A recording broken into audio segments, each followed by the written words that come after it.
우리 가족의 참 기가 막힌 이야기를 할까 합니다. 우리 집을 잠시 소개하자면 부모님과 형, 그리고 누나가 있습니다. 형과 누나는 이미 결혼을 한 상태이고 저는 결혼 생각도 별로 없고 그냥 시골 마을에서 부모님과 농사를 짓고 있습니다. 그런 우리 가족에게는 다른 가족들과 다른 것이 하나 있는데요. 우리 집은 아빠의 동생인, 그러니까 저에게는 작은아빠 그리고 작은엄마를 마치 우리 부모님처럼 챙기며 살고 있어요. 우리 아빠에게 작은아빠는 아픈 손가락이었다고 합니다.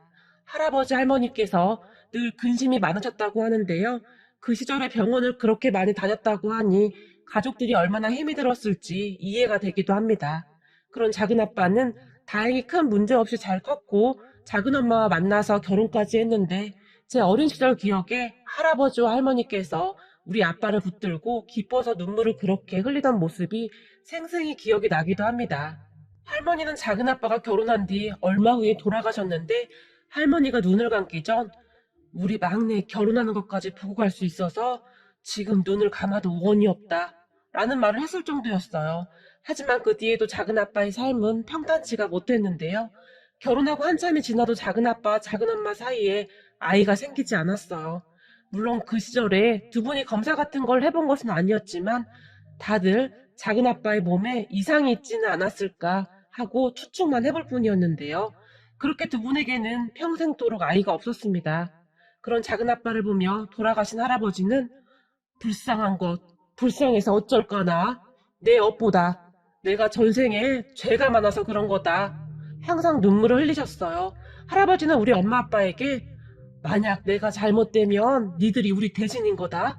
하나뿐인 네 동생 부부 니들이 신경 좀 써주거라 라는 말을 수시로 하셨어요.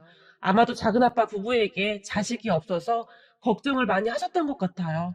거기다 우리 부모님 위로 큰아빠가 한 분 계셨는데 사업을 한다며 할아버지의 재산을 야금야금 가져간 뒤로는 연락도 없는 상황이었고 그러다 결국 할아버지가 돌아가셨다는 연락을 받고 억지로 내려온 듯 했는데 큰아빠 부부는 할아버지가 남긴 집 한 채마저도 본인들이 장남인이 가져가야 한다며 떼를 썼고 얼마 안 되는 돈 때문에 집은 시끄러워지는 거 싫다며 아빠와 작은아빠가 다 포기하고 그냥 다 줘버린 상황이었어요.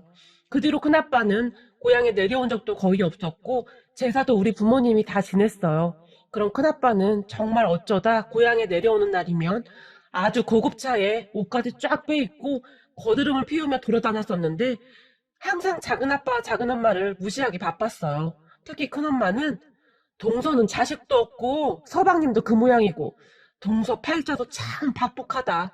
동서 친정도 지지리도 못 살았다며 어쩜 그렇게 동서 인생은 되는 게 하나도 없어?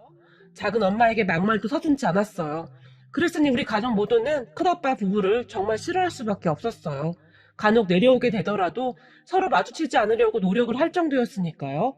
그래서 더욱 그랬을까요? 우리 엄마 아빠가 우리에게 가장 많이 했던 말은 니들은 작은아빠 작은엄마를 니들 부모같이 잘 챙겨야 한다. 니들 작은엄마 작은아빠한테 가족이라고는 우리가 전부잖니? 라는 말이었어요. 그리고 우리 삼남매는 정말로 두 분을 친부모님처럼 생각하며 살아왔어요. 심지어 작은아빠 환갑 때 우리 삼남매가 작은아빠 친구분들을 모시고 식사를 하기도 했을 정도였어요. 가끔 사람들이 이상한 눈으로 보거나 그런 우리에게 자식들도 아닌데 뭘 이렇게까지 하나? 그렇게 한다고 친자식이 되나? 라는 말을 하기도 했는데요. 그 말을 듣던 우리 형이 부모한테 얼굴 한번 안 비추는 아저씨 자식들보다는 우리 같은 자식들이 더 낫지 않습니까? 그러니 우리 부모님한테 말 함부로 하지 마시죠. 라는 쓴소리를 하기도 했어요. 그런 우리 형제들을 보며 작은아빠, 작은엄마는 항상 고마워했어요. 그런데 그런 작은아빠, 작은엄마에게는 약간의 문제라면 문제가 있었는데요. 결혼하고 몇 년 뒤부터 작은아빠가 한두 잔씩 마시기 시작하더니 급기야는 만취 상태로 지내는 일이 많아졌어요. 작은엄마 말로는 남들 다 있는 자식도 없고 내 인생은 왜 이 모양인 거야 이라며 작은아빠가 그렇게 눈물을 흘렸다고 합니다. 작은아빠는 정말 아이를 갖고 싶어 했던 것 같은데 아이가 안 생기니까 아무래도 그런 것에 자신을 많이 의지했던 것 같아요. 그리고 날이 갈수록 작은아빠는 점점 심해져 갔는데요. 그런 작은아빠로 인해 작은엄마의 근심도 쌓여만 갔어요. 거기다 우리 부모님의 걱정도 이만저만이 아니었는데 평소에는 정말 멀쩡한 작은아빠가 종일 취해서 정신줄을 잃고 참 많은 사고를 쳤거든요. 그중 가장 어이없는 사건이 동네로 들어가는 길목에 도랑이 하나 있었는데 한잔하신 날에는 어김없이 작은 아빠가 자전거를 타고 오시다가 그 도랑에 빠져서 허우적거리고 있었고 그렇게 도랑에 빠져 끙끙대면서 소리를 질러댔는데 그곳을 지나가던 동네 사람이 우리 아빠에게 바로 전화해서는 저기 말이야, 자네 동생이 도랑에 빠진 것 같은데 빨리 가봐야 쓰겠구만. 이러는 말을 수시로 하게 이르렀어요.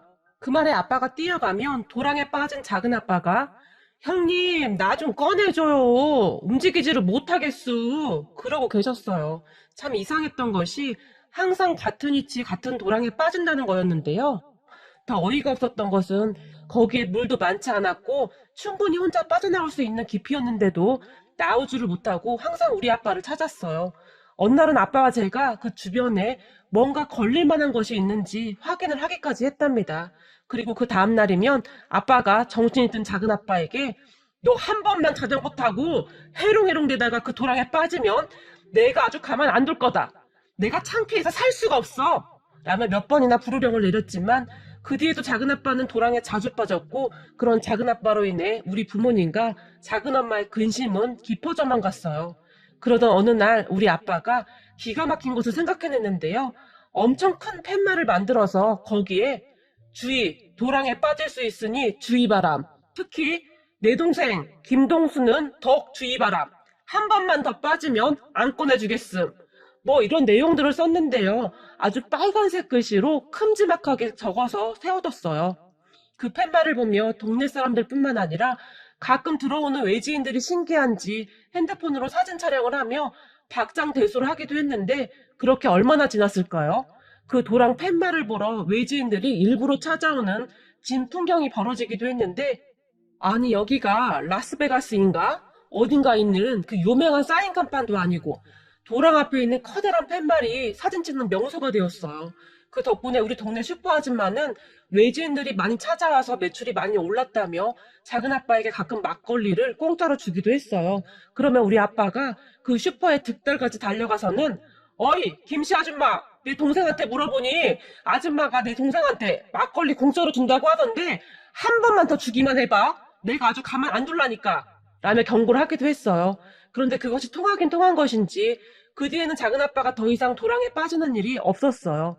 다만 어느 날 팻말을 빼서 우리 집으로 가지고 와서는 형님 이건 그만 좀 치웁시다 라며 멋쩍은 표정으로 말을 했지만 너 그거 당장 그대로 세워둬. 안 그러면 돌아가신 아버지 사진 크게 뽑아서 그 옆에 더 크게 걸어둘라니까. 아빠가 작은 아빠에게 화까지 내면서 말을 했고 그런 아빠의 상황에 결국 작은 아빠가 도랑 옆에 팻말을 다시 꽂아주기까지 했어요. 그 뒤부터 작은 아빠는 아무리 취해도 저 멀리서 팻말을 보고는 조심조심 자전거를 타고는 무사히 들어오게 되었어요. 하지만 작은 아빠는 여전히 농사는 뒷전이었는데요. 그랬기에 그 농사를 우리 부모님과 저 그리고 작은 엄마가 같이 했다고 보시면 될 것 같아요. 작은 아빠와는 달리 작은 엄마는 참 억적 같은 분이셔서 홀로 농사를 지었거든요. 그랬던 작은 엄마는 우리 부모님을 믿고 의지할 수밖에 없었는데요. 형님, 이건 어떻게 해야 해요? 아주버님 큰일 났어요. 라며 아주 수시로 우리 집을 왔다 갔다 했으니까요. 우리 부모님도 우리 농사 스케줄을 잡기 전에 우선 작은 엄마 농사 스케줄을 잡고 항상 작은 엄마 농사를 도와준 뒤 우리 것을 시작하곤 했어요. 우리는 평생토록 그렇게 살아왔어요. 그 사이 작은 아빠가 건강이 많이 안 좋아져서 병원에 입원하기로 했는데 그날 작은 아빠를 작은 엄마와 제가 병원에 입원시키고 같이 집으로 돌아오는 길이었어요. 작은 엄마, 작은 아빠가 저렇게 속 썩히는데 왜 이혼할 생각을 안 했어? 작은 엄마에게 넌지시 물었는데 그 순간 작은 엄마의 눈에 살짝 눈물이 맺혔어요. 그런 작은 엄마를 가만히 바라보고 있었는데 우리 작은 엄마가 젊었을 때 참 예뻤어요. 그래서 작은 아빠와 작은 엄마가 결혼하던 그 시절 사람들이 예쁘면 얼굴값 한다고 하는데 얼굴값 좀 하겠네? 라는 말을 참 많이들 했었다고 하는데 작은 엄마는 그런 사람이 아니었어요. 작은 아빠가 정말 속을 많이 썩였음에도 항상 한결같이 작은 아빠를 챙겼으니까요. 그날 그렇게 작은 엄마의 얼굴을 빤히 바라봤는데 어느새 나이가 많이 들어버린 작은 엄마의 얼굴에 주름이 가득했어요. 그런 작은 엄마에게 그냥 확 이혼하고 작은 엄마 인생 살았어야지. 요즘 같았으면 바로 이혼했을 텐데. 제가 다시 말을 했지만 그 순간 작은 엄마가 눈가에 맺혀있던 눈물을 닦으며 그럴 수가 없었다. 네 작은 아빠가 지금은 저렇게 되었지만 젊었을 때는 정말 어디 하나 나무랄 데가 없는 사람이었어.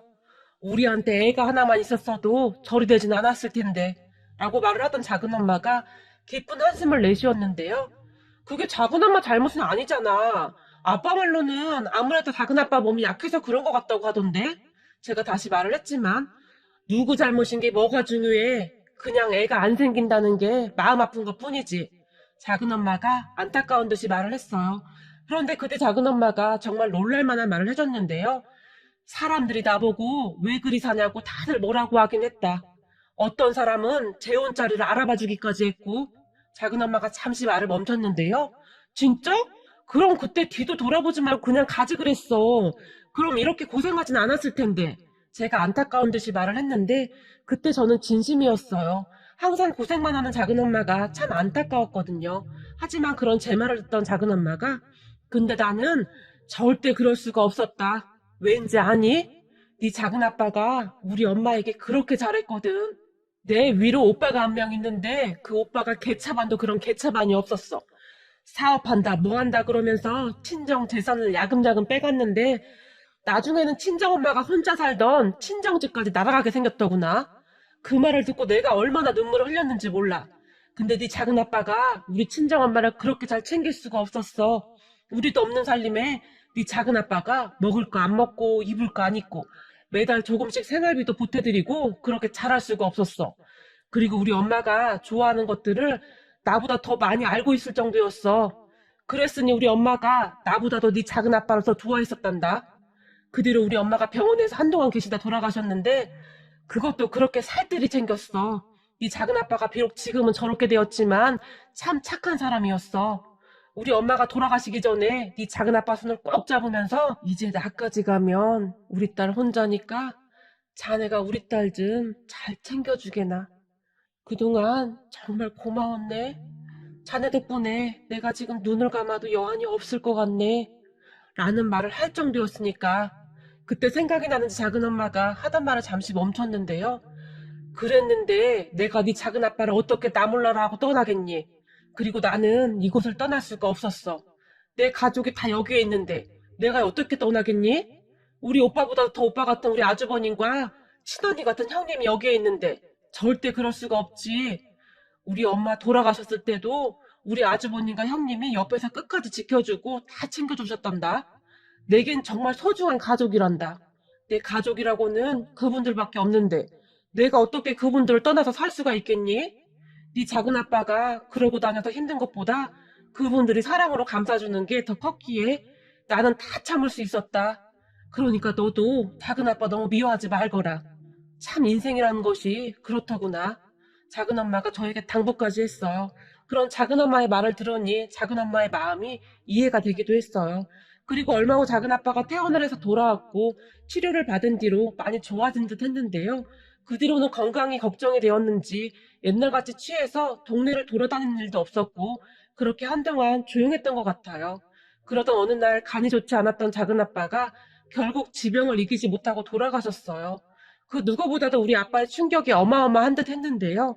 몇 날 며칠을 눈물만 흘리셨는데 작은 엄마도 말할 수 없는 큰 충격을 받은 것인지 종일 누워만 계셨어요. 그러던 어느 날 아빠가 작은 엄마에게 재수씨 이제 그만 털고 일어나야죠. 동생 옷이랑 짐이랑 정리합시다. 라며 말을 꺼냈고 그 다음날 우리 부모님과 제가 작은 엄마 집에 가서 작은 아빠의 옷가지와 짐을 정리하게 되었어요. 그런데 그러던 중 우리는 작은 아빠의 옷 속에서 정말 어마어마한 것을 발견하게 되었는데요. 지금 생각해봐도 그건 기적이 아니었나 싶네요. 작은 엄마가 작은 아빠가 입던 낡은 점퍼를 들어서 큰 비닐봉투에 담으면서 주머니를 확인하고 있었는데 종이 쪼가리를 발견한 작은 엄마가 이건 뭐야? 라며 뭔가를 집어들었는데요. 아유, 그 와중에 복권을 다 샀었네. 생전 이런 거 사는 사람이 아닌데 무슨 바람이 불어서 이런 걸 샀을까요? 작은 엄마가 별일을 하는 표정으로 그 복권을 구겨버렸는데요. 그 모습을 보던 아빠가 복권이요? 라고 묻고는 작은 엄마가 구겨버린 복권을 건네받았는데 그런 아빠를 보며 에이 보실 필요도 없어요. 그게 당첨됐으면 벌써 난리를 쳤겠죠. 그냥 뒀겠어요.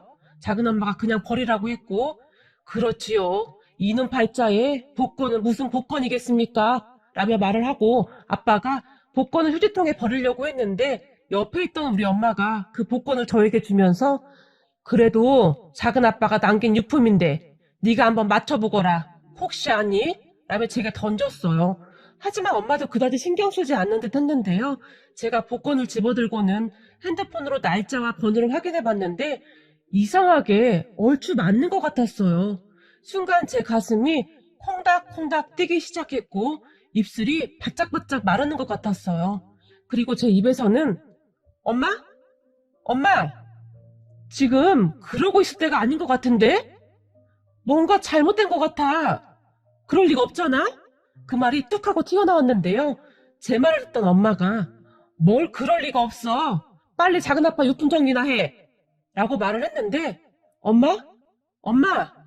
복권 말이야. 당첨된 것 같은데? 당첨? 5,000원? 그래도 가져. 그리고 빨리 정리나 해. 엄마는 계속 제 말을 무시한 채 정리 중이었어요. 엄마? 엄마? 진짜 나 이거 가져도 돼? 작은 엄마, 작은 아빠가 대형 사고 친 것 같아. 제가 작은 엄마를 보며 말을 했어요. 제 말에 작은 엄마가 뭐? 네 작은 아빠가 뭔 사고를 쳐? 놀라서 물었는데요. 작은 엄마, 먼저 숨을 크게 한번 들이쉬고 놀라지 말고 내 말 잘 들어. 엄마 아빠도 심장 꽉 붙들어매. 이제 작은 엄마 인생 끝났어. 작은 엄마 좋아하는 소고기 이제 평생토록 맨날 먹을 수 있어. 그것도 1등급 한우로만. 제가 흥분한 채 말을 했는데요. 그게 뭔 소리야? 라며 다들 저만 바라보고 있었어요. 1등이야? 설마 너 지금 뻥 치는 거지? 엄마가 물었고 엄마 마지막으로 이거 진짜 나 가져도 돼? 나 이거 가지고 그냥 조용히 사라져 줄게. 그동안 키워줘서 정말 고마웠어. 작은 엄마도 그동안 고마웠어. 그럼 나는 이만 사라져 줄게. 라며 제가 복권을 주섬주섬 주머니에 집어 넣었는데요. 엄마가 아빠를 보며 여보! 유진이 저거 잡아! 유진이 꼭 붙들고 있어봐! 그렇게 저는 엄마와 아빠에게 붙들려 있었고 무슨 영문인지도 모른 채 작은 엄마가 제 주머니를 뒤졌는데요. 그렇게 복권을 꺼내서는 엄마에게 주었는데 엄마가 제 핸드폰을 강제로 빼앗더니 번호를 맞추기 시작했어요. 그리고는 동서, 내 볼 좀 꼬집어봐. 이거 꿈 아니지? 대한민국 만세! 엄마가 큰 소리로 외쳤어요. 그렇게 작은 엄마도 아빠와 같이 번호를 확인하더니 작은 엄마 그 자리에서 털썩 주저앉아 버렸고 그런 작은 엄마를 보며 아빠가 재수씨 괜찮아요? 라고 묻더니 저를 보며 유진아 너 빨리 가서 물 한 잔만 가지고 와 얼른! 이라고 소리를 질렀어요. 그리고 잠시 후 찬물을 한 컵 들이킨 작은 엄마가 이 사람이 평생토록 고생만 시키더니 마지막 가면서 우리한테 선물을 주고 가나 봅니다. 작은 엄마가 울먹이며 말을 했는데 동서, 우리한테가 아니라 동서한테 주고 가는 거지. 이 복권 서방님이 산 거니까 동서 거지. 동서 그동안 고생 많았어. 이렇게 잘 살아줘서 항상 고마웠는데 드디어 우리 동서한테도 해 뜰 날이 오는구만. 엄마가 작은 엄마를 꼭 안아주며 말을 했어요. 그런 엄마의 말을 듣던 작은 엄마가 에이 무슨 말이에요. 아주버님과 형님이 저보고 항상 가족이라고 했잖아요. 그러니 우리 모두 거죠. 그럼 형님은 지금껏 저를 가족으로 생각 안 하신 거예요? 말로만 가족이라고 하신 거예요? 작은 엄마가 서운하다는 목소리로 말을 했지만 동서가 그동안 얼마나 고생했어. 그러니까 하는 소리지. 동서 이제 이 돈으로 편히 살면 되겠다. 우리가 그동안 동서 힘들게 살아서 항상 마음 아팠는데 이제야 마음이 좀 편해지네. 엄마가 눈물을 쏟으며 진심으로 축하해줬어요. 하지만 작은 엄마는 우리 가족 이제 고생 끝이에요. 아주버님, 형님, 우리 이제 즐겁게 살아요. 그동안 저 때문에 고생만 한 두 분한테 저도 은혜 갚을 날이 왔네요. 작은 엄마가 활짝 웃으며 말을 했어요. 그리고는 아이고 이런 미련퉁이 같은 양반아. 복권을 샀으면 맞춰볼 생각을 해야지. 같이 있었으면 얼마나 좋았어 그래. 작은 엄마는 돌아가신 작은 아빠가 생각이 나는지 눈물을 쏟았어요. 그렇게 우리는 주말이 지나가기만을 손꼽아 기다리며 주말 내내 가족들이 돌아가면서 불침번을 서며 작은 엄마 집을 철통같이 경호하느라 다크서클이 턱 밑까지 내려올 지경이었어요. 그리고는 월요일날 모두가 서울로 상경해서 복권을 바꾸러 갔고 작은 엄마가 통장에 입금된 돈을 딱 반으로 나눠서 우리 부모님에게 드렸어요. 우리 부모님이 거절했지만 작은 엄마는 절대 안 된다며 정확히 나눠 가졌고 복권을 맞춘 저도 꽤 많은 돈을 받았답니다. 형님, 우리도 이제 맛있는 것도 먹으러 다니고 여행도 다녀봐요. 그 머시기 북극 하와이 말고 미국에 있는 진짜 하와이? 거기도 가봐요. 우리도 이제 좀 즐겁게 살아봐요. 라며 활짝 웃었어요. 그때 우리 부모님과 작은 엄마의 삶이 많이 달라졌는데요. 평생 농사일만 하던 분들이었기에 조금씩 여유를 가지고 즐기며 살고 싶다고 하셨거든요. 우리 삼남매도 그런 부모님과 작은 엄마를 적극 응원해드렸어요. 어느 날은 엄마가 작은 엄마 집에 마실을 갔는데 엄청 비싼 화장품을 어디서 사셨다는데 두 분이서 한껏 멋을 내고 우리 집으로 들어오셨어요. 그런데 두 분의 얼굴을 보며 제가 뒤로 넘어가 버리고 말았는데요. 아니, 여자 강식 두 명이 들어오는 줄 알았어요.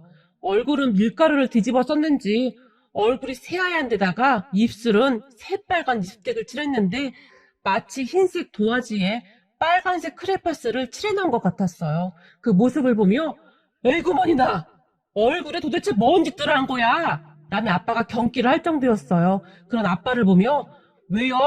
우리가 평생 농사만 짓다 보니 얼굴이 너무 까맣다고 해서 화장 한번 해본 건데 엄마가 울상을 지었고 당장 지우지 못해? 꿈에 나올까봐 무섭다. 아빠가 소리를 지르며 막내야, 네 엄마랑 작은 엄마 사진 좀 찍어봐라. 이거 네 형이랑 누나한테 보내줘야겠다. 아니다. 우리 동네 노인정에 딱 붙여놓으면 다들 좋아하겠구만. 이라며 두 분을 놀렸어요. 그 말에 엄마와 작은 엄마가 씩씩거리며 화장을 지우기도 했어요. 그 모습을 가만히 보고 있는데 두 분이 정말 환상의 콤비가 따로 없더라고요. 그리고 얼마 후에 우리 아빠가 난생 처음으로 좀 비싼 자동차를 사셨어요. 저와 같이 자동차를 보러 갔는데 자동차를 보는 내내 아빠는 같은 질문만 했어요. 막내야, 이 차가 네 큰아빠가 타던 차보다 좋은 차냐? 라고 말이죠. 평생을 큰아빠에게 당하고 살았으니 아무래도 한이 맺힌 게 많은 것 같았어요. 그렇게 아빠는 큰아빠가 타던 자동차보다 좋은 자동차를 샀고 그 좋은 자동차에 엄마와 작은엄마를 태우고 동네를 몇 바퀴씩 돌기도 했고 그러다가 지겨워지면 읍내로 마시러 나가기도 했어요. 참 재미있는 것이 말이죠. 세 분이서 무슨 세트도 아니고 항상 같이 다녔어요. 그렇게 우리 가족의 삶은 정말 많이 나아졌는데요. 그러던 어느 날 소문을 들었던 것인지 큰아빠 부부가 급히 내려왔더라고요. 그리고 우리 집 앞에 딱 세워져 있던 아빠 차를 보며 안색이 창백해졌는데요. 저거 네 차냐? 큰아빠가 아빠에게 물었어요. 네, 이번에 큰 돈이 생겨서 샀습니다. 더 좋은 차로 살려고 했는데 이런 시골에서 굳이 그런 차가 필요할까 싶어서요. 아빠가 의기양양한 표정으로 말을 했어요. 동네 사람들 말 들어보니 복권에 당첨됐다고 하던데 사실이냐? 큰아빠가 기대 가득한 눈빛으로 물었고 아, 네. 상수 유품 정리하다 보니 그 유품 안에서 복권이 나왔지 않겠어요? 그냥 버릴까 하다 맞춰보니 1등이더라고요. 그때 그거 보고 심장이 어찌나 떨리든지 지금도 꿈인지 생시인지 모르겠는데 재수 씨가 당첨금 반을 뚝 떼줬어요. 아빠는 그때가 다시 생각나는지 얼굴이 상기되어 있었어요. 뭐야? 왜 니들끼리만 나눠 가져? 나도 상수 형인데. 그 순간 큰아빠 입에서 그 말이 툭 하고 튀어나왔는데요. 아무래도 우리 아빠가 항상 큰아빠가 원하는 대로 해줬기 때문에 그날도 우기면 얼마라도 받아갈 수 있다는 생각을 했던 것 같은데요. 아니, 생각해봐라. 나도 상수형인데 당연히 지분이 있는 거지. 근데 나한테는 입딱 다물고 니들끼리만 헤쳐먹어? 니들이 인간이냐? 라는 말도 안 되는 말을 했거든요. 그런 큰아빠를 보며 제가 불안해하고 있었는데 아빠가 또다시 큰아빠에게 휘둘릴까봐 상당히 불안했거든요. 그런데 그런 큰아빠의 말을 듣던 아빠가 형님, 사람이 살면서 말이요. 최소한의 사람의 도리라는 것이 있어. 형님이 아버지 재산 탈탈 다 털어가 놓고 아버지 제사 한번 참석한 적 있어? 그나마 남아있던 얼마 되지도 않는 아버지 집마저 처분해 갔으면 가서 조용히 사시오. 지금 어디 와서 말도 안 되는 생떼를 부리는 거요. 내 참 어이가 없어서. 아빠가 기가 막힌 표정으로 말을 했어요. 그런데 그런 아빠의 말에 네가 그렇게 나온다 이거지? 그럼 나도 변호사 고용할 테니 한번 법적으로 싸워보자꾸나. 집안 품비박산 한번 내보자꾸나. 저 세상에서 아버지 어머님이 아주 좋아하겠구만. 큰아빠가 큰 소리로 말을 하며 아빠의 눈치를 봤지만, 형님, 전에는 내가 그냥 다 참았는데 이제부터는 절대 안 참겠소. 이게 변호사 고용한다고 해결될 일이요? 추하니까 그만 억지 부리고 올라가서. 아빠가 큰아빠를 있는 힘껏 찌르며 말을 했어요. 동생, 그러지 말고 나도 조금만 나눠주세. 어차피 공짜로 생긴 돈인데 그 정도는 나눠줄 수 있지 않나? 지금 내가 사업이 힘들어서 그러는데 조금만 도와주면 내가 평생 은혜는 잊지 않고 살겠네. 라며 부탁을 했지만, 됐소이다. 우리는 지금 재수씨 좋아하는 소고기 먹으러 가야 하니까 그만 올라가요. 우리 많이 바쁘거든요. 라고 말을 하던 아빠가 다시 저를 보며, 유준아, 네 작은 엄마한테 연락해서 저번에 서울 백화점 가서 산 옷 입고 나오시라고 해라. 오늘 우리 멋진 데 가서 고기 좀 썰어보자. 라며 큰 소리로 말을 했어요. 그런 아빠를 보며, 동생, 그러지 말고 나 좀 살려주게나. 지금 우리 가게 망하기 직전이야. 사실은 우리 처남이 똘똘해서 격리를 맡겨놨는데 홀라당 챙겨서 해외로 날라서 지금 난리가 났어. 우리 가게 망하면 빚쟁이들이 여기까지 쫓아오고 난리 날 건데 서로 골치 아파지니까 좀 도와주게나. 큰아빠가 다시 부탁을 했지만, 빚쟁이들이 여긴 왜 와요? 우리랑 아무 상관도 없는데 우린 그냥 경찰 부를 테니까 아무 걱정 마시오. 그리고 우리 곧 하와이 갈 거라 집을 좀 오래 비울 텐데 알아서 하시구려. 라고 말을 하며 큰아빠의 손을 매몰차게 뿌리쳐 버렸어요. 그런 아빠를 보며 아빠도 그동안 쌓인 게 참 많았구나 싶었는데요. 아빠는 절대 큰아빠를 도와주지 않았고, 다급해진 큰엄마, 큰아빠가 아빠 몰래 작은엄마를 찾아가서, 재수씨, 재수씨 어차피 물려줄 자식도 없고 돈도 많은데 우리 좀 살려주세요. 지금 정말 다급해서 그럽니다. 라고 거의 빌다시피 했다는데요. 아이고 어쩌죠? 저는 가진 돈이 하나도 없어요. 작은엄마가 대답을 했다는데요. 동서, 그 복권 당첨된 거 있잖아. 그 돈 조금만 보태주면 될 것 같은데 부탁 좀 할게. 그리고 그동안 내가 동서한테 서운하게 한 건 정말 미안해. 큰엄마가 말을 했다는데요. 저 진짜 돈이 없어요. 제 거는 우리 아주버님이 다 관리하셔서 저는 그냥 돈 타서 쓰고 있어요. 제가 워낙 아는 것이 없고 해서 아주버님이 관리해주고 있으시거든요. 그냥 은행에 제일 안전하다고 절대 다른 거 하지 말라고 하셔서 은행에 있긴 한데 저는 아무것도 몰라요. 라고 대답을 했다네요. 그리고 그 모든 것은 혹시 몰라 우리 아빠가 작은 엄마에게 연습시킨 말이기도 했어요. 돈 있다고 하면 여기저기서 쫓아올까봐 그냥 그렇게 말하라고 시킨 것이죠. 나는 아무것도 몰라요. 우리 아주버님한테 물어보세요. 라고 말이죠. 그리고 아빠 말을 정말 잘 들었던 작은 엄마는 정말이지 아빠가 시키는 대로 말을 했다는데 토시 하나 빼놓지 않고 똑같이 했더라고요. 그렇게 큰아빠 부부가 작은 엄마를 보며 인정머리 없는 것들 잘 먹고 잘 살아라 라며 소리소리를 지르며 갔다고 하는데요. 얼마 되지 않아 큰아빠 가게가 문을 닫았다는 소리를 들었어요. 그렇게 얼마나 지났을까요? 큰아빠 부부가 다시 고향에 내려왔는데요.